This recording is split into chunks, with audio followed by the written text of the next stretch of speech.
Thank you, Jeff, for your introduction. Premier Napthine, Trade Minister Emerson, Shadow Minister Rob, distinguished guests, one and all. By the way, Premier Napthine, congratulations on your announcement about bringing the GlobalForum to Victoria. On behalf of Visy, I'm very pleased to join Kim Williams in welcoming everybody to this Global Food Forum. We're delighted to be here in partnership with The Australian and the Wall Street Journal.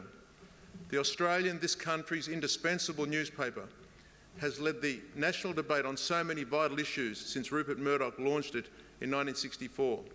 Ladies and gentlemen, in my view, helping to feed a hungry world is Australia's greatest responsibility and opportunity in the 21st century. The first green revolution in the 60s lifted the world's food production by 150%. The second green revolution, as the world's population grows to over 9 billion by 2050, is the new revolution we have to lift food production by another 75%. Australia cannot feed the world, but it can lead by being out in front of the second green revolution. Australia already feeds 50 million people each year beyond our own needs, but we can quadruple our exports to feed 200 million people.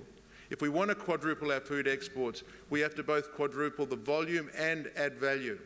We can bring together rich natural resources, R&D, investors, farming and manufacturing entrepreneurs. When we say rich natural resources, I'm talking about arable land, the most valuable resource in increasing food production. Australia has 20 times more arable land per head than China, India and Indonesia, and 60 times that of Japan, available for some 3 billion people in Asia. Australia is uniquely placed to produce surpluses of valuable food commodities and products. But beyond our exports, we can also provide expertise and know-how to Asia in agricultural development, food manufacturing and distribution, enabling 1 billion people to benefit. Feeding 1 billion. Now that's a national goal worth setting for this generation and next. For all that to happen, of course, we need a new coalition of the willing. For starters, we need governments that can put national interest and focus above all. We have to learn to conserve our abundance of water and not waste it.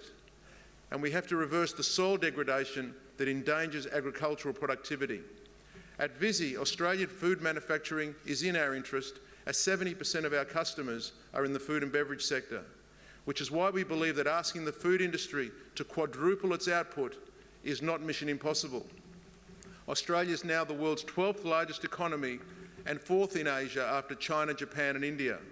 We're often described as a middle power, but when it comes to food, we have the potential to be a superpower. The middle class in Asia is forecast to grow from 500 million to 3 billion consumers. Australia as Australia's clean, green food bowl can be more than a marketing slogan, which is why we're glad that this forum's attracted stakeholders from government, opposition, food industry, from the farm gate to the factory, the R&D community, the media and the investment sector. But moving from the mining boom to the dining boom, to quote The Australian, is not going to be easy. So I'd like to tell you a cautionary tale. Recently, an organisation called the Food Bowl, set up to promote added value food products in New Zealand, had a convention. Some Gippsland farmers heard about it and planned to go. When the Victorian farmers said they were coming to Auckland, the Food Bowl CEO, Sarita Males, said publicly, "There's nothing quite like the Food Bowl in Australia. The Gippsland farmers are envious about our government in New Zealand doing so much to support food and beverage industry in New Zealand." Ouch. It's true that New Zealand has been adventurous and more successful than Australia in some areas, especially in dairy exports. As we know, Fonterra is one of the global food industry's great success stories. A rural cooperative in New Zealand, in just 1 decade, Fonterra has captured 30% of the world's added value dairy exports, earning $20 billion annually, and is New Zealand's largest company.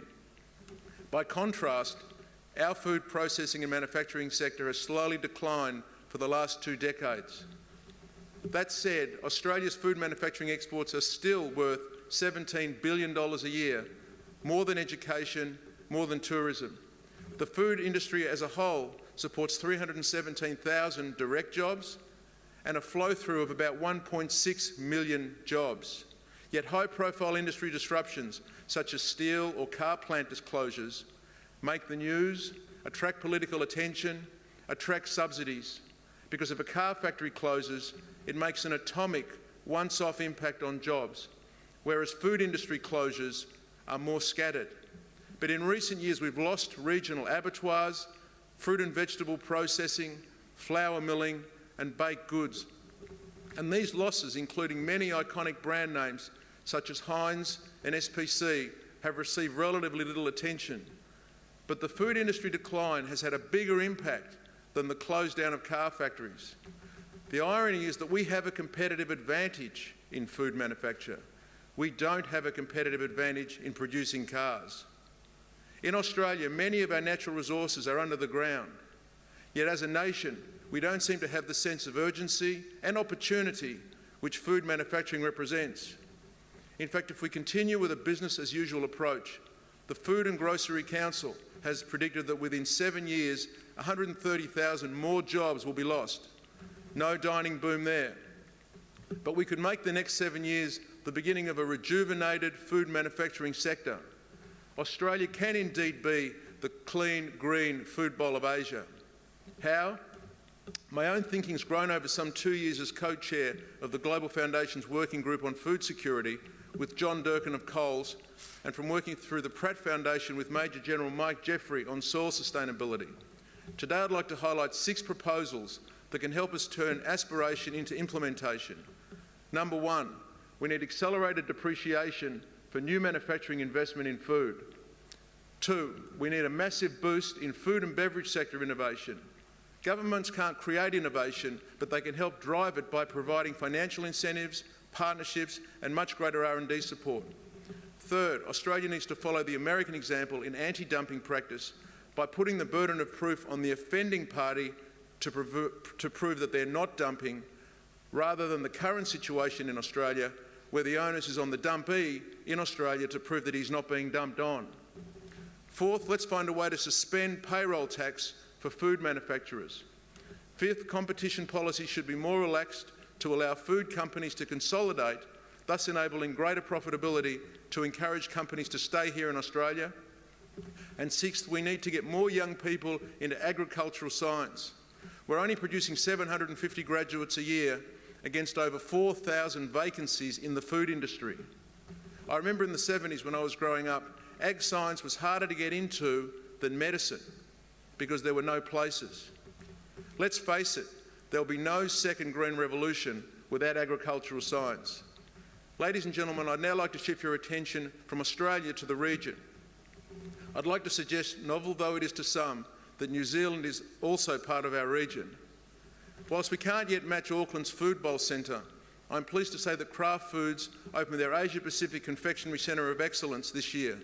It's an important step in focusing on added value products, and I hope it'll come to surpass the New Zealand's efforts. Led by their energetic president, Rebecca D. Bradbury, Kraft Foods have been leaders in emphasising the importance of innovation and of research and development. Whatever the benefits of the mining boom, the truth is that we've not moved much beyond being Asia's quarry. So I'm delighted that Rebecca D. Bradbury, a champion of adding value to the food industry, has also agreed to join us on this morning's panel. And it's not just food producers who should innovate for the food industry, which is why Visi's Technical Innovation Centre has developed a new total packaging system which helps fresh produce to cool down faster. Called ThermoTrack, our teams of engineers have shown a 17% improvement in cooling rates, which translates into longer shelf life, less spoilage, especially for time-dependent exports. Ladies and gentlemen, innovation and collaboration across business, government and food production sectors are some of the reasons why I've mentioned New Zealand. We've shown we can lead in some of these areas, but there are some other features across the Tasman which we can emulate. Just one example, New Zealand and China have had a free trade agreement since 2008, the first such agreement China signed with any developed economy. In the past 3 years, New Zealand has tripled its dairy exports to China. Australia's been negotiating an FTA with China since 2005, and we're still a fair way off signing one. We're also into long protracted FTA negotiations with India, Japan, South Korea and Indonesia. But every year that goes by without such agreements, for our key markets in Asia, we're the losers. because FDA negotiations can help food exports. I'd urge the food business sector to become more proactive in helping our governments find their way through the inevitable compromises, and governments to reach out more to food business from farmhouse gate to table and involve them in the hard international talk from the outset. During my remarks, I've spoken about Australia's competitive advantage in becoming a food superpower. Certainly our huge arable land resources, the quality of our produce, and our farming sector's efficiency are all important factors. But above all, we have the great challenge and great good fortune to be in the right place in our geography at the right time in our history. Let's make the most of it. Thank you very much.